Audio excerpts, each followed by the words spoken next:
Hey guys, what's up? Unfortunately, I could not get Fraps to work like I wanted it to. I'm still working on that. So today is just going to be the finale of the Infernities RTM, Road to Mediocrity. I'm just gonna call it RTM from now on because it's simpler, I guess. Uh, so this is basically going to be like a quick skim through the cards. It's not really going to be deck profile. It's going to be the pros of the deck, the cons of the deck, and basically like different variations I'm going to mention. I won't really go into depth in them because obviously I haven't used them. I haven't practiced with them, and also how to more or less counter this version of the deck and I suppose the other version. So first off, the pros of this deck: it's very explosive, it's very fun, and kind of like I said with windups, you do have a lot of options, and if you play this deck right, if you play it enough, you will learn how to get basically any monster in your extra deck out onto the field when you need it, and from there, you can just play whatever the situation calls for. When it comes to the cons of the deck, I'm pretty sure a lot of people can figure it out. It's like you need your hand empty at all times, and then it's just really just relying on top decking what you need. Sometimes you'll definitely pull the Archfiend that you need, or the Necromancer you need, or maybe if you think ahead of the game, you can set up your deck with things like Revolve Chain. But there are other times where you're just drawing and hoping that you draw into what you need. Obviously, a deck like that can't be, I'm not gonna say it can't be considered good, but it can't be considered consistent by any means, and that is a very big hindrance on the deck. And when it comes to different variations, this is Infernity XYZ. There is a Infernity Synchro deck. I don't even want to try and touch that. If you guys honestly, the mat, look up how to play Infernities. There is a blueprint mat.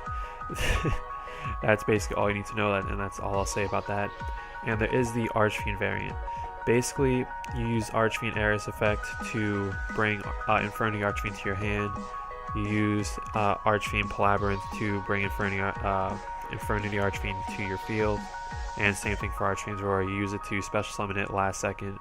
And I see how it could work, but I don't know. I've tried it before, and it just never really worked the way I envisioned it would work. Maybe other people use it. I'm sure other people use it actually, and I'm sure it works. So if you want to give it a try, be my guest. So now we're just gonna head over to a little list, I guess, of the counter cards. Okay, so basically these are cards that can be run in the main deck to counter the deck. These are cards that can be run in the extra deck to hurt the deck, and cards in the side deck that can hurt the deck. First off, there are generic field wipes. World of Prophecy could also be in there. I thought I had it in there, but I guess not. So just not generic field wipes, but things that completely wipe the field. Obviously, you will have things like what is it called? Infernity Barrier to stop things like this. You might have Solemn Warning to stop cards like this.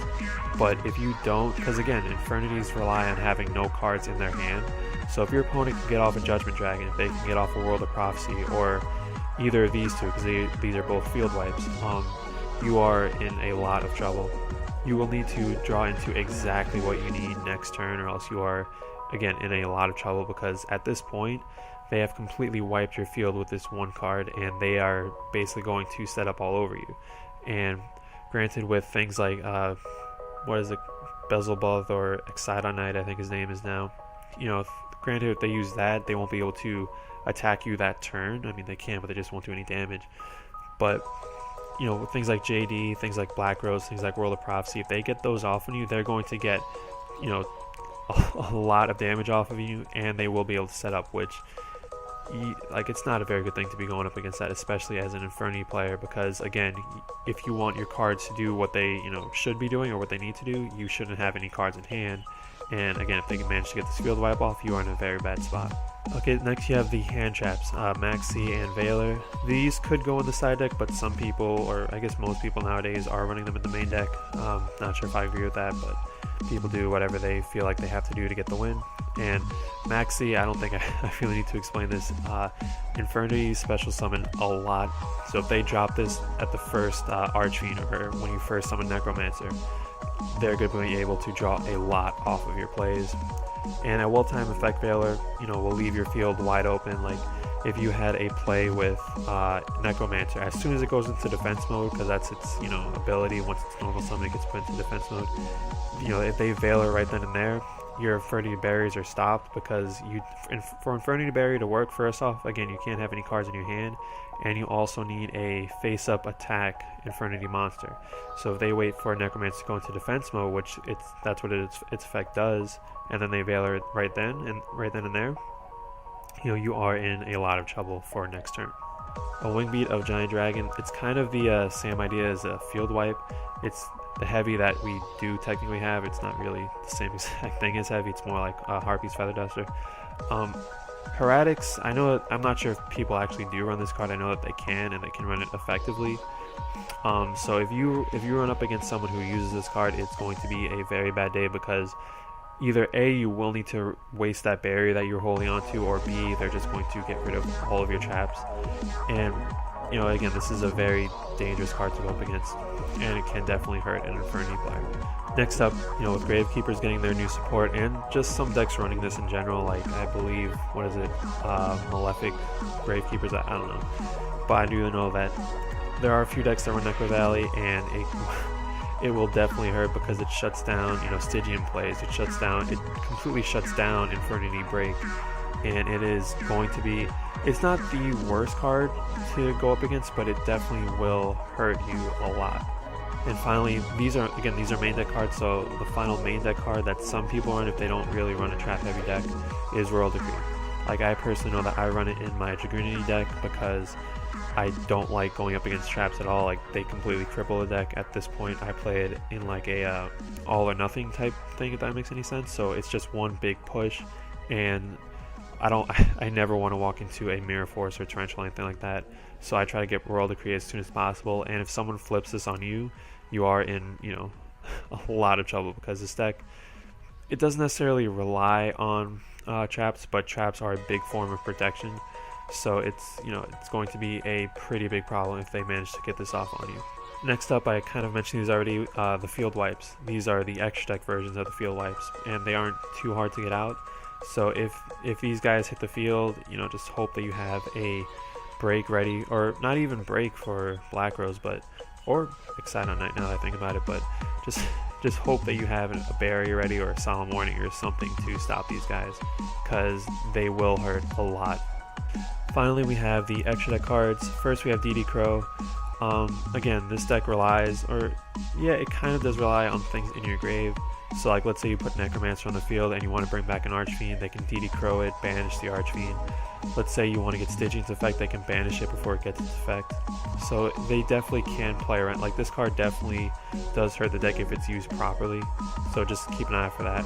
Cards that banish, again, you want things in your graveyard to set up, and then you want to banish them, if that makes any sense. So if they just go straight to the banish pile, that is a big problem, and it definitely stops this deck and prevents it from doing everything that it wants to do. Next up, we have Imperial Iron Wall. Same idea as Necro Valley. It can hurt. It's not the worst thing to go up against, but it does stop your break, it does stop your Stygian plays, and the deck definitely benefits from both of those, both of those cards being able to get their effects, and going up against Imperial Iron Wall is going to be a challenge. It's not impossible to overcome, because you do run the MSTs and all that, but it is definitely something you don't want to see. Next up, Soul Drain. Soul Drain kind of serves the same purpose that Necro Valley and Imperial Iron Wall would do. It's just that now, it just stops Stygian plays. It doesn't stop break, but it does stop Stygian plays, and Stygian is very important to this deck, so Soul Drain could definitely see some play against Infernities. Next up, we have Shadow Imprisoning Mirror. Shadow Imprisoning Mirror just, it's a really hard card to get over. You basically are relying on that, you're basically relying on MST at this point if they flip this, because every monster in my deck, I believe, because I'm pretty sure I ran only dark cards in the main deck anyway, so all those monsters are basically useless. They don't get their effects, and it's going to be very hard to overcome this card. And one card that I thought I saved, but I guess not, is Flying Sea. Flying Sea definitely helps out against Infernity XYZ. What Flying Sea does is, I'll actually pull it up. Basically what Flying Sea does, it stops XYZ summoning as long as this card's on the field. So it's not like, oh well, they have a Necromancer on the field and they can use this to go into a rank 3 XYZ. They just can't do it at all. So basically that will buy you at least a turn, and if they want this card off the field, they're gonna have to ram it into one of your monsters. So again, it's not a huge stop. It just slows them down for that one turn, and you know, maybe that one turn is all you need. So definitely consider this card. You can consider this card against any deck that really likes XYZ. I like this card personally, and it is in my side deck, but you know, hey, that's just, you know, me, I guess. Anyway guys, that's it for this video. Hopefully you enjoy it, and hopefully, you know, first off, hopefully you learned something about Infernities throughout this little, what is it, 3-part series I guess so far. And hopefully, you know, now you know how to go against them. I'm not saying this was the best. I'm not saying that I know Infernities is the best, but this is what I've taken away from the series. This is what I know to play, especially, you know, these generic field wipes. Like, that is something that, I mean, it's not necessarily the hardest thing to think about. It is, you know, kind of common sense. But once you play it, you realize, like, oh wow, that, like, going back to that Lightsworn gain, granted I should have, anyway, there's a lot I should have done, you know, differently. But as soon as JD hits the field, if you don't have something for it, it is just, you know, okay, this is going to be a problem now. So, you know, hopefully you guys took something away from this. I know I definitely did. Next week, or next time, I guess, I don't know when I'm going to start up another RTM, but next time I think I know what I'm going to play. No guarantees. But if you guys have any suggestions, anything that you want to see played, I guess, you know, let me know down below. And yeah, I guess that's it. So I will talk to you later. Later, guys.